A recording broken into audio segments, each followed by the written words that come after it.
California lawmakers just passed two bills, one that bans them from being masked and two that requires them to have a name tag or a badge on, but it is most likely to be vetoed by Governor Gavin Newsom. You have to didn't call him. Why? He says primarily that he doesn't believe that the state has any authority to enforce it on the federal agencies, which tells us something very important, that he still thinks the same rules applies. The fact that because Scott has literally said that the majority of his state can be treated as non-citizens, that hasn't been enough for him to have a wake-up call and think that maybe the Constitution doesn't mean what he thinks. Just like the Polish government, who handed over 3.3 million Jews because they had no authority over Yahtzee Man, he is saying that he has no authority and will in fact be useless to the end of defending Californians, even against unconstitutional and unlawful encroachment, right? Here's the thing, given that California has a history before we became a state of Spanish speaking and Hispanic speaking, the fact that the Supreme Court said that California can be violated by having the majority of its little civilians targeted as non-citizens is an encroachment of a very ratification that we were guaranteed as a state, right? This is a collapse of the constitutional legitimacy that we were promised. The fact that Gavin Newsom does not want to go expand across tradition to actually defend us, even though he has the role as commander-in-chief, tells us very much that how are we going to have him as president when he cannot defend Californians? How will he defend Americans? In fact, this is the type of mentality that lowers the flags for a Yahtzee. This is the type of mentality that will not hold ICE and the federal agents accountable, because what? You have to give them some grace because they were just doing their jobs. Respect the badge, right?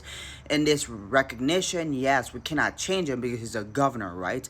How do we force him to do what we want, to become what we need? And that is the question. You can be sad and be like, oh fuck, what the fuck are we gonna do? What are you gonna do? What am I gonna do in order to force this state government to actually choose a side, either your citizens or the private police force, which is what he called federal agents, right? Now I'm going to share with American theory with you later on that secures that he has maximum lawful resistance here because of what the Supreme Court just said. But will he? That's the question. Unless Californians for some reason overwhelm him with a demand to do the opposite of what he wants to do, which is most likely he's going to veto it. He has a month to decide. Then that's what he's going to do. The question is, will Californians allow him to veto it, and will we stand as he does nothing? Because he thinks that just suing is going to work. It hasn't. He thinks that saying pretty please is going to work. It hasn't. He thinks that shaming is going to work. It hasn't. He went against Texas 5 and said, we're going to have California 5. And then Missouri said, well, you should have done the maximum because we're going to do it too. And he wants to play it safe. He wants to play it at the comfort of Republicans. And that's why we're here, right?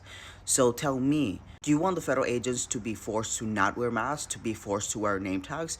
If this is important for you, then you have to do what's required in order to demand that the governor of California pass these two legislations and does not veto it. He's scared of having no authority over the federal government. But in fact, when the federal government is encroaching on those constitutional guarantees that were promised when it was ratified, the state commander-in-chief has much more power because the state constitution and the federal constitution is being violated. The fact that he thinks that he has no power is a willingness, it's a decision, right? It's not because he doesn't, it's because he doesn't want to maximize on his power. And that's offensive, I believe, because that entails that he is bringing a bread to a fight, right? Like Alexander Hamilton, who told his son when he went into a duel, pew pew, he said, don't worry, they're not gonna pew pew you because they just want to show off.